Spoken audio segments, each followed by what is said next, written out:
Welcome to Study Bang YouTube channel. Today our class verb.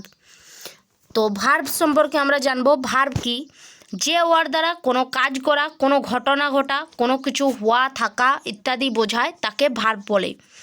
Verb has defined as a word that describes an action or state of being.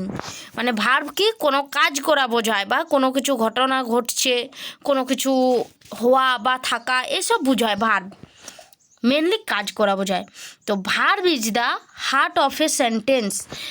তার মানে কি verb হচ্ছে একটা বাক্যের হৃৎপিণ্ড, মানে main জিনিস কিন্তু ভার্বটা। কোনো বাক্য গঠন করতে গেলে ভার্বটা মাস্ট চাই। Every sentence must have at least one verb, at least একটা ভার্ব তো চাই। দেখো কিছু এক্সাম্পল দেওয়া আছে, মানে উদাহরণ দেওয়া আছে। Koushik writes me a letter.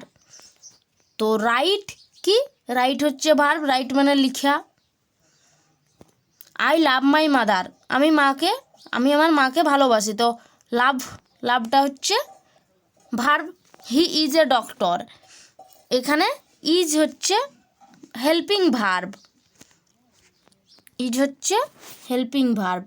I am happy, I am হচ্ছে হেল্পিং ভার্ব।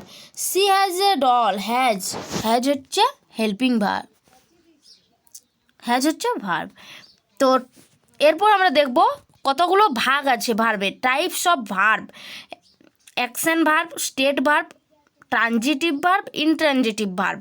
আর কি আছে auxiliary verb, modal verb, regular, irregular and phrasal verb. আরও একটা আমরা দেখে নেব, ভার্ব হচ্ছে দু প্রকার, principal verb, auxiliary verb. Principal মানে কি মেন ভার্ব বা প্রিন্সিপাল ভার্ব, প্রধান ক্রিয়া। অক্সিলারি ভার্ব মানে সাহায্যকারী, যেমন অ্যামিজার। আর কি আছে ইনট্রানজেটিভ, ট্রানজেটিভ। ইনট্রানজেটিভ মানে হচ্ছে অকর্মক, আর ট্রানজেটিভ মানে সকর্মক, মানে বাংলায় যেটাকে বলে সকর্মক অকর্মক সেটাই। তো এরপর আমরা দেখব প্রিন্সিপাল ভার্ব বা মেন ভার্ব কি, যে ভার্ব অন্য কোনো সাহায্য ছাড়াই বাক্যের অর্থ প্রকাশ করতে পারে তাকে প্রিন্সিপাল ভার্ব বলে। যেমন হি ইটস রাইস, মানে সে ভাত খায়। দে প্লে মানে তারা খেলা করে। দ্য ডাক সুইম, সুইম মানে সাঁতার কাটা, হাঁসগুলো সাঁতার কাট। অক্সিলারি ভার্ব কি, যে সমস্ত ভার্ব প্রিন্সিপাল ভার্বকে টেন্স, মুড, ভয়েস ইত্যাদিতে সাহায্য করে সেগুলিকে অক্সিলারি ভার্ব বলে। মানে অক্সিলারি মানে সাহায্যকারী ভার্ব। তো এক্সাম্পল কি কি আমরা দেখে নেব, am is are, was were, shall, will, have, has, do etcetera.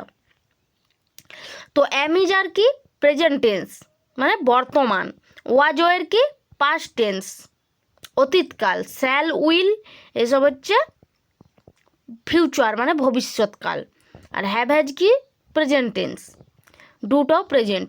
তো ট্রানজিটিভ ভার্ব কি, ট্রানজিটিভ মানে হচ্ছে সকর্মক ক্রিয়ায় যে সকল ভার্ব কর্ম ছাড়া বাক্যের অর্থ সম্পূর্ণ করতে পারে না তাকে ট্রানজিটিভ ভার্ব বলে। যেমন the man killed a snake, লোকটি একটি সাপকে মেরেছিল। তাহলে এই দ্য ম্যান কিল্ড যদি বলা হয় তার মানে কি লোকটি মেরেছিল, কাকে মেরেছিল সেটাই তো জানি না, তাহলে বাক্যটা কিন্তু সম্পূর্ণ হচ্ছে না।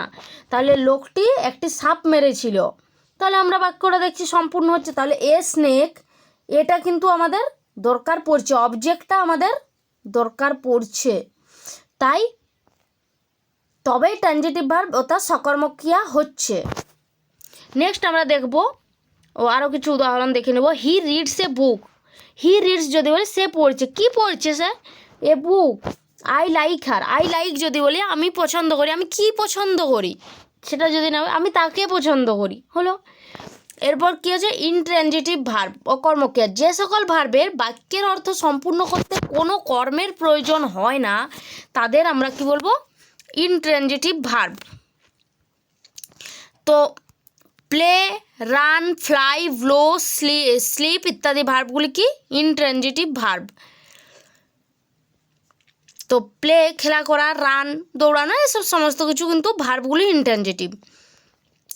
তো আমি বলতেই পারি আই অ্যাম প্লেয়িং বা আই অ্যাম রানিং বা দ্য বার্ডস ফ্লাই, পাখি উড়ছে।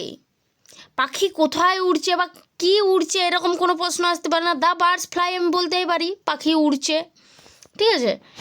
তো এগুলো কিন্তু ইনট্রানজিটিভ, কর্মের কোনো প্রয়োজন হয় না, কোনো অবজেক্ট দরকার পড়ে না।